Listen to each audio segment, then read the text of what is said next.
Okay. Okay, So, leave this in the actual. good morning, good afternoon, and good night. My name is Jan Shafar, and this is my co-host Peter Sedlak. Hello and hi. We're a group of students who are interested in sharing world news with others. Because we are interested in geopolitics, and we know it is an important topic to know and discuss. In our podcast, I Can See, the first topic we want to discuss is Israel, and more specifically the recent airstrike that happened in Damascus and struck the Iranian consulate. As we all can see, Israel has been a big hotspot for international headlines, and there have been very high tensions between Israel and Iran, which were and still are all over the news in all of the news channels. Yeah, and it's still, even though now as of 14 of May, it cooled down a little bit, but still there was It's still not the best it has ever been historically. So the airstrike that happened on 1st of April, interesting day to choose. Few missiles and drones hit the Iranian consulate in Damascus. There isn't a concrete reason why they did that, or what was the reasoning, and in retaliation of what it did happen. Yeah, it was kind of out of nowhere, but in the history between Iran and Israel, it happened few times that they, like, let's say out bombs. of nowhere, yeah, they exchange airstrikes, missiles, because few times actually in history Iran struck few oil fields in Israel, yeah, and they retaliated by striking their oil fields back. So like eye for eye. But this airstrike was interesting because it didn't happen on either proper Iranian or Israeli soil, and yeah, it happened in Syria, and at least 5 people were killed in the bombing, and 2 of them were military personnel. Yeah, and both of the military personnel were members of the ERGS, which is like a mercenary group, let's say, military mercenary group, something like Wagner in Ukraine. That's basically it, that it operates all around Middle East. And the victims were Mohammed Reza Zahadi. I butchered the name. Sorry for the pronunciation. And his deputy Mohammed Rahimi. So, and they were both high in the hierarchy of the hierarchy of the IRGS, let's say. And well, the IRGC is like a big organization within Iran. I think it's like the second. I think it's after the Iranian military. It's like the biggest Iranian organization, like military mercenary group. Even I think it's even one of the biggest in the world. It's the influence of this group is quite extensive, especially in Middle East. They have their own air force. They have their intelligence agency, their own intelligence. So they're quite powerful, and they're quite powerful. And they also organization to mess with, let's say.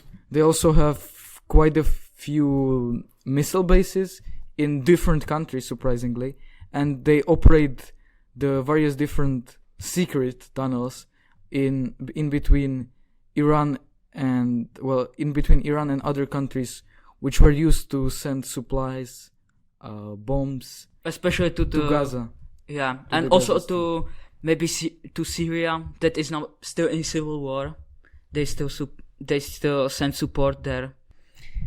And so, but the history between them wasn't the same.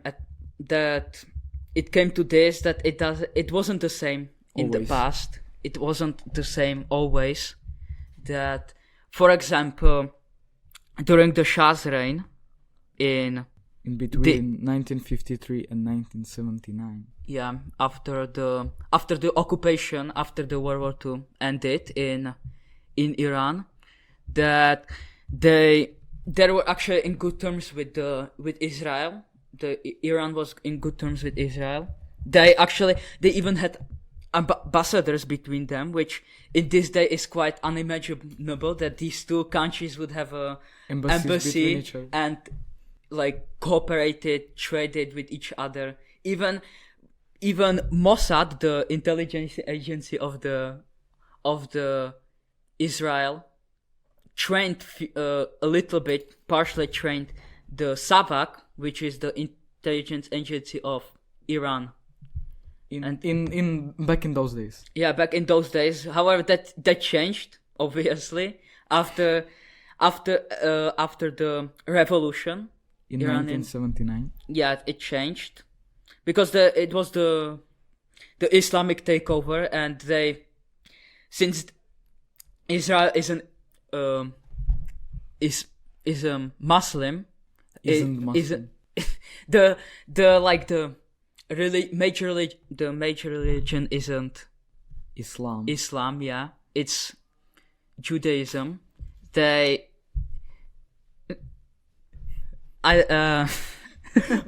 Since Israel's major religion isn't Islam, but it's Judaism, the Islamist takeover in Iran was a major hit to the Israeli-Iranian relations, and Israel at first didn't even recognize the new government, and they also promised the former members of the government, members of the Shah's former government, exiled the former exiled members of the Shah government support, which basically made that Israel, even still after a few years after the takeover, still recognize Shah as the rightful ruler of Iran. Yeah, which didn't help the relationship. But after the revolution, it wasn't the same. It was basically permanently destroyed. That since they still have their doctrine, Iran still has their doctrine of like hardline Islamism. Yeah, so they wouldn't. The state of government that it's in right now, they would like never cooperate, and so the biggest and due to their now conflict, that their conflict is usually referred to as the shadow war. So because they don't, it's basically something like the Cold War. They don't fight with each other directly, like through military conflict, but they not really as a Cold War, but it's like more a small Cold War, more hostile Cold War, because they exchange few missiles and drones here and there, and so it's more hostile conflict, but still not something that both sides were clashing largely militarily. And similar to the Cold War, Iran and Israel are actively supporting different sides in different conflicts. Like Iran, for example, supports Hamas directly, and which are actively still fighting against Israel. And basically the biggest, you could say, proxy war is the Yemeni civil war, where the Houthis are supported by Iran, and quite recently they call themselves the Republic of Yemen, are supported by Israel and basically fight directly against the Houthi government. Yeah, but the Republic of Yemen is more in terms with Israel, right? They're more like less Islamic based, let's say, their government. They're less radical. Yeah, less radical Islamist. So yeah, that's why they also support them, because Houthis are Shia Muslims and the Yemeni Republic are Sunni Muslims, and there is a rift between them. And Iran is the biggest Shia Muslim country, and basically Iran also wants to directly support all of the Shia Muslims around the world. And because of these like small conflicts, proxy wars between Israel, they both of the sides actually wanted to develop nuclear weapons, and Israel did this first In They secrecy. first- in secrecy, yeah. It's still not confirmed, but it's known, but it's still not 100 officially like proclaimed by the Israeli government or said by Israeli government, but it's known that they have a nuclear bomb, but Iran still doesn't have a nuclear bomb, and Israel is actively sabotaging them. That's, for example, like they still airstrike their. Nuclear I think that facilities. there was like an attack in 2000s, a cyber attack that destroyed a large part of their nuclear program, and so actually in recent years, I think it was in this millennia that it's quite recent, yeah. That it's only 24 years. So they actually killed the head of their nuclear science, the head of the nuclear program. Mohsen Fakhrizadeh, sorry for the pronunciation, and who was the leading figure of their program, and Iran still claims that it's for civilian purposes. However, it's known that Of course it's not. it's not for civilian purposes. It's for attack. Yeah, and Israel justifies these attacks by like protecting themselves against them, which like it's attack them first, so they cannot attack them in the future. Basically, The so best that defense is attack. kind of that they don't. Yeah, so they don't. That Iran doesn't launch a surprising like nuclear attack on them, which is understandable. Why this is quite understandable due to the tensions. And the attack on consulate was a very, like, the most recent milestone, you could say. Like an escalation, like the in between of the relations, and this is a hit to not only Iran and Israel, but to, I think, also the entire world, you could say. yeah, because it escalated quite more the situation, which now we don't really know what might follow after that. There still might be some retaliation by Iran, because after the airstrike, Iran responded to their attack by Sending few missiles and drones, but most of it was intercepted. But it was more like a warning sign, more like a symbol that, hey, if you keep doing this, we are going to retaliate, that you cannot do whatever you want, But, so it didn't kill anyone, the Iranian attack, it didn't kill anyone. I think it didn't even like damage a lot of things. It didn't hurt anyone, and it was not an attack on civilians. It was truly just a symbol and just a showcase of power. Yeah, basically. And Israel also responded to their response by sending missiles and drones, surprisingly, to Tehran, and not to Iran, and to strike military bases around Tehran specifically.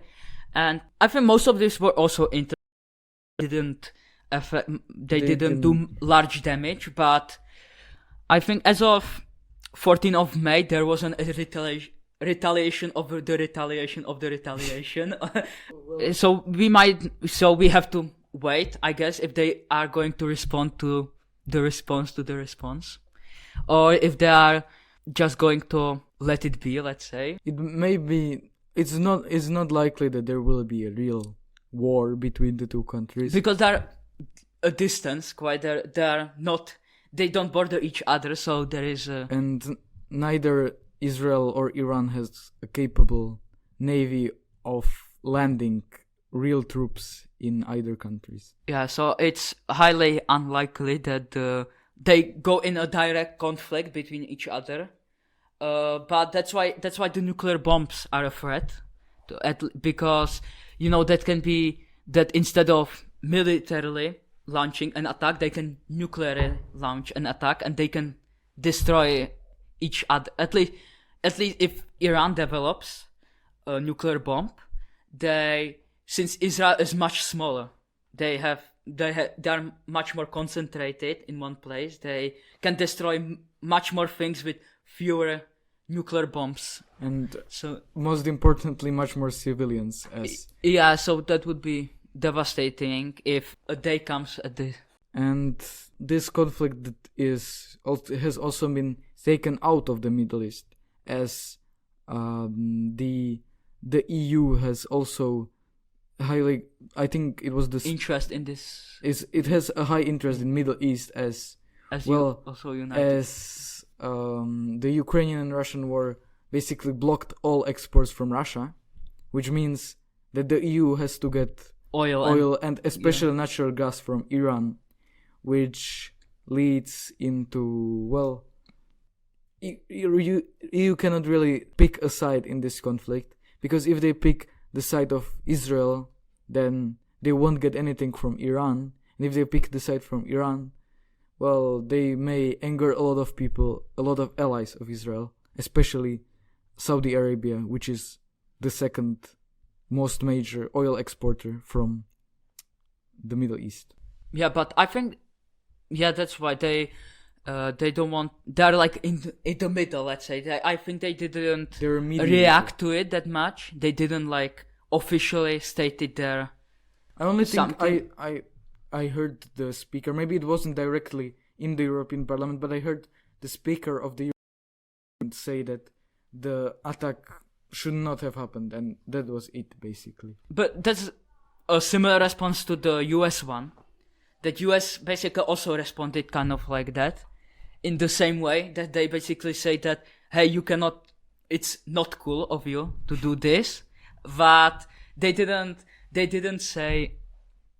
not tell them directly that they are still supporting them. They are still supporting Israel. United States is still supporting Israel, even though they condemned the attacks, that the airstrike. And the US sent monetary aid to Israel, which isn't really that big of a deal, because US sends monetary aid to literally every country on earth.